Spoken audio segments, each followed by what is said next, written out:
नमस्कार, हल्ला बोल में आप सभी का स्वागत है। मैं हूं आपके साथ रिंकल गुप्ता। अमेरिका की ओर से गठित एक आयोग ने ये दावा किया है कि जब से मोदी सरकार सत्ता में आई है तब से धर्मांतरण और धर्म परिवर्तन जैसे मुद्दों को ज्यादा जोर दिया जा रहा है। वहीं इस आयोग ने ओबामा प्रशासन से अपील की है कि सभी अधिकारियों और धार्मिक नेताओं से कहा जाए कि अपने नेताओं की फटकार लगाएं और इस मुद्दे को ज्यादा ना तूल दिया जाए। देश में बनी मोदी सरकार को 1 साल पूरा होने जा रहा है।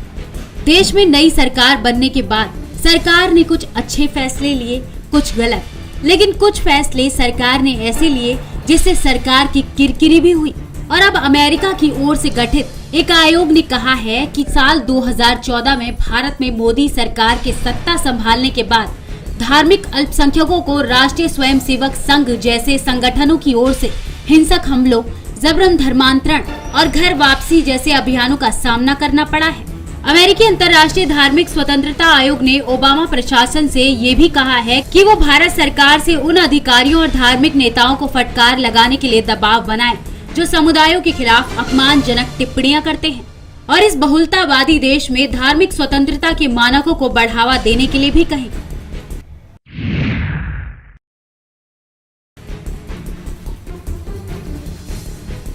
इस रिपोर्ट पर भारत सरकार ने भी अपनी कड़ी प्रतिक्रिया दी है। विदेशी मामलों के प्रवक्ता विकास स्वरूप ने कहा है कि ये रिपोर्ट भारत, इसके संविधान और समाज के बारे में सीमित समझदारी पर आधारित है। उन्होंने कहा कि सरकार ऐसी रिपोर्टों पर संज्ञान नहीं लेती।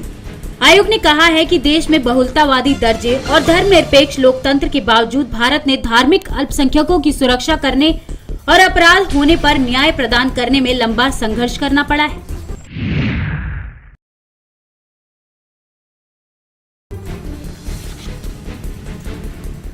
आंध्र प्रदेश, उत्तर प्रदेश, बिहार, छत्तीसगढ़, गुजरात, उड़ीसा, कर्नाटक, मध्य प्रदेश, महाराष्ट्र और राजस्थान में धार्मिक रूप से प्रेरित हमलों और सांप्रदायिक हिंसा की घटनाएं सर्वाधिक देखने को मिली हैं। इसके मुताबिक साल 2014 में आम चुनाव के प्रचार के दौरान गैर सरकारी संगठनों और मुस्लिम इकाई और सिख समुदायों सहित धार्मिक नेताओं ने धार्मिक रूप से विभाजित करने वाले अभियान में शुरुआती इजाफा किया।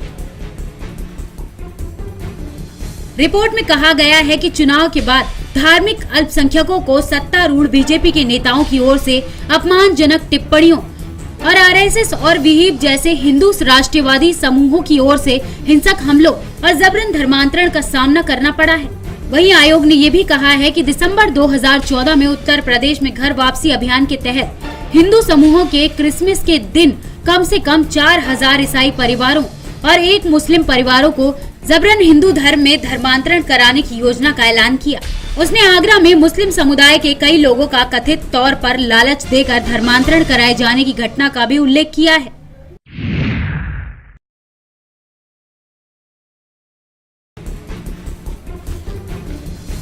आयोग ने कहा है कि सितंबर 2014 में दलित सेवेंथ डे एडवेंटिस्ट ने उत्तर प्रदेश में रिपोर्ट दायर की उनके वर्ग के लोगों को जबरन हिंदू बना दिया गया और उनके गिरजाघर को हिंदू मंदिर में तब्दील कर दिया गया।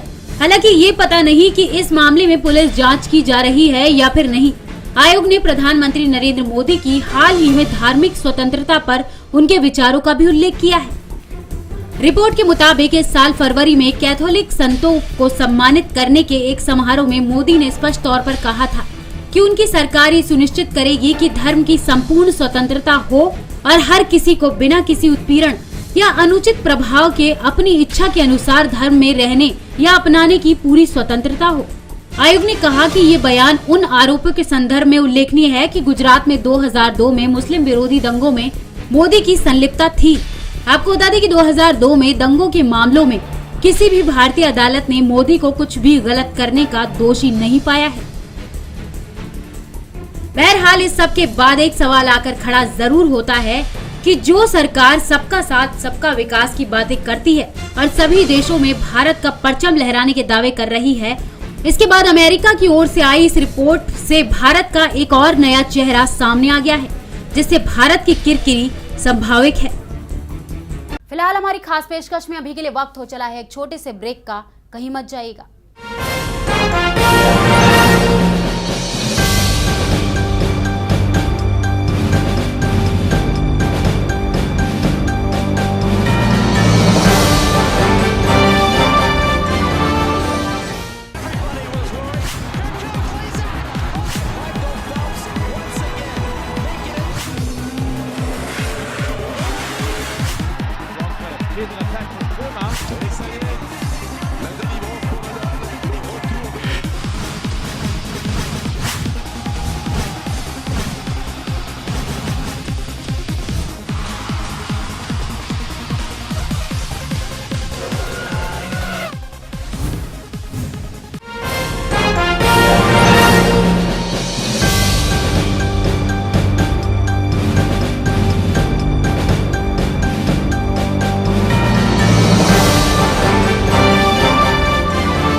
ब्रेक के बाद आपका फिर से स्वागत है। वहीं संसद में सांसद केसी त्यागी ने लगातार रामदेव की औषधि का विरोध करते हुए अपना विरोध प्रकट किया है। उन्होंने कहा है कि जो पुत्र बीजक दवा रामदेव की फार्मेसी दिव्य फार्मेसी ने लॉन्च की है उसका सरासर विरोध किया जा रहा है। केसी त्यागी ने दावा किया है कि रामदेव जो कि हरियाणा के ब्रांड एम्बेसडर के तौर पर उन्हें लॉन्च किया जा रहा है वो सरासर गलत है। इसी में सपा के कार्यकर्ताओं ने भी अपना विरोध प्रकट किया है। मोदी सरकार के लिए एक न एक परेशानी उन्हीं के लोग बने हुए हैं। इस बार पीएम मोदी को घेरने के लिए विपक्ष ने बाबा रामदेव की कंपनी दिव्य फार्मेसी की दवा को लेकर संसद में जोरदार हंगामा किया। जेडीयू सांसद केसी त्यागी ने उनकी कंपनी की दवा पर सवालिया निशान लगाते हुए कहा है कि बाबा रामदेव की कंपनी पुत्र जीवक बीज का उत्पादन कर रही है और सदन की कार्यवाही जैसे ही शुरू हुई त्यागी ने पुत्र जीवक बीज का पैकेट दिखाते हुए इसका जोरदार विरोध किया। उनका समर्थन एसपी सांसद जया बच्चन, जावेद अख्तर समेत कई सांसदों ने किया। त्यागी ने कहा कि हरियाणा सरकार ने हाल ही में रामदेव को प्रदेश का ब्रांड एम्बेसडर नियुक्त किया है। दिव्या फार्मेसी का एक प्रोडक्ट है sir. Sir listen to me sir, this is against the discrimination on the religion, on the ground of the sex. This is for the sex discrimination after consumption of. I am not understanding what you are saying. प्रधानमंत्री ने हरियाणा में पानीपत से बेटी बचाओ बेटी बढ़ाओ आह्वान किया है, हम उनका स्वागत करते हैं। लेकिन हरियाणा की सरकार ने जिस व्यक्ति को अपना ब्रांड एम्बेसडर बनाया है उसकी फार्मेसी और इस तरह की दवाई मार्केट में लाना बहुत ही शर्मनाक बात है। बाबा रामदेव के इस मामले पर बीजेपी चुप्पी साधे हुए है।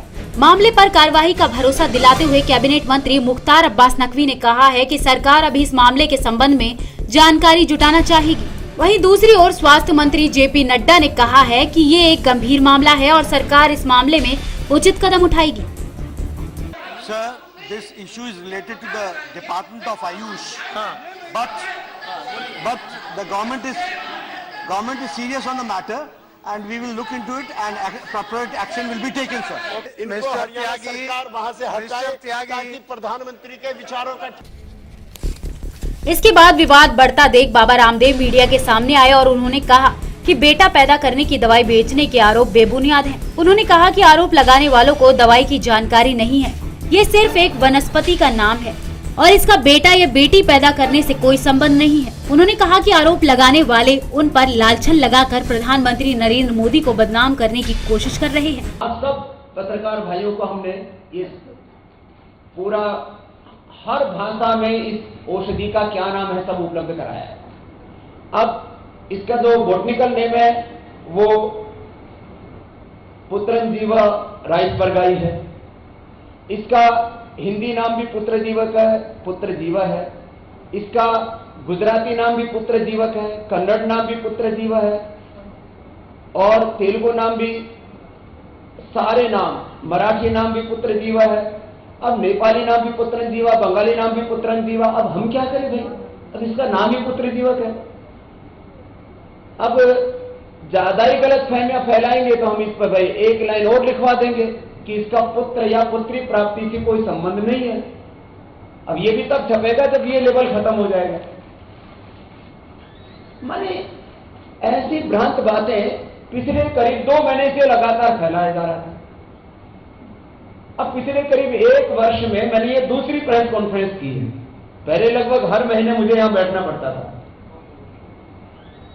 मैं इस चीज को अवॉइड कर रहा था कि भाई जो है ये ठीक नहीं है प्रक्रिया। कुछ लोग भ्रांति पैदा करने में, अफवाहें फैलाने में, बाबा को बदनाम करने में और बाबा के सहारे, मैंने कहा एक फकीर के सहारे देश के वजीर आलम को, नरेंद्र मोदी साहब को बदनाम करने में जो है अब मुद्दों के आधार पर घेरे हुए मोदी जी को अब ये बेटा बेटी का मुद्दा उठा करके और नरेंद्र मोदी को बदनाम करने की कोशिश करते हो। तो मैं बहुत विनम्रता के साथ इस बात को कहना चाहता हूं कि अब तो ये एक पुत्र जीवक की बात आई, कल को मैंने कहा ये गोदंती भस्म की भी बात करेंगे। अब ये गोदंती भस्म है, अब ये सफेद पाउडर होता है, एक स्टोन होता है, मैं अभी शायद थोड़ी देर में आ भी जाएगा तो जाने से पहले आपको दिखा भी दूंगा। एक पत्थर होता है, उसका नाम ही गोदंती है, गाय के दांत जैसा रखा, उसका नाम गोदंती रख दिया। अब अश्वगंधा खा करके घोड़े की जैसी ताकत आदमी में आ जाती है। अब अश्वगंधा का मतलब ये थोड़ी बाबा घोड़ा घोट रहा है दवाई के अंदर। सर्पगंधा का मतलब ये थोड़ी बाबा सांप पीस के लोगों को खिला रहा है। गोक्षुर का मतलब ये थोड़ी कि गाय की खुर का पाउडर बना करके लोगों को हम खिला रहे हैं। दारू हल्दी का मतलब थोड़ी को हम दारू पिला रहे हैं, उसका नाम वो है।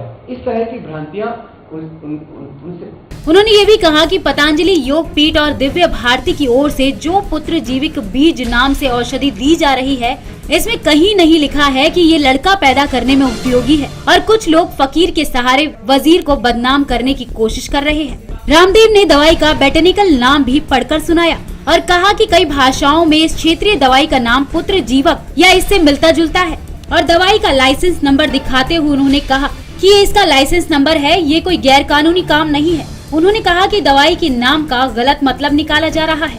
उन्होंने कहा कि दवाई के नाम का गलत मतलब निकाले जाने का ये पहला मामला नहीं है और पहले भी उन पर ऐसे आरोप लगाए गए। उन्होंने कहा कि पहले भी इस तरह के विवाद पैदा किए गए कि बाबा गाय के दांत की भस्म बना रहे हैं। दवा का नाम था गोदंती भस्म और अब उन्होंने गोदंती का अनुवाद कर दिया है। अब इस तरह के विवाद सामने आने से सरकार घेरे में जरूर आ गई है। जिस तरह से अमेरिका की रिपोर्ट में धर्मांतरण को लेकर और वहीं संसद में रामदेव की दवा को लेकर लगातार विरोध किया जा रहा है और मोदी सरकार के सत्ता में आने के बाद जिस तरह से विपक्षी पार्टियां भी लगातार मोदी के विरोध में उतर रही हैं, उसे साफ जाहिर होता है कि मोदी की किस तरह से देश में और विदेश में भी किरकिरी हो रही है। फिलहाल हमारी खास पेशकश में इतना ही। मुझे दीजिए इजाजत। नमस्कार।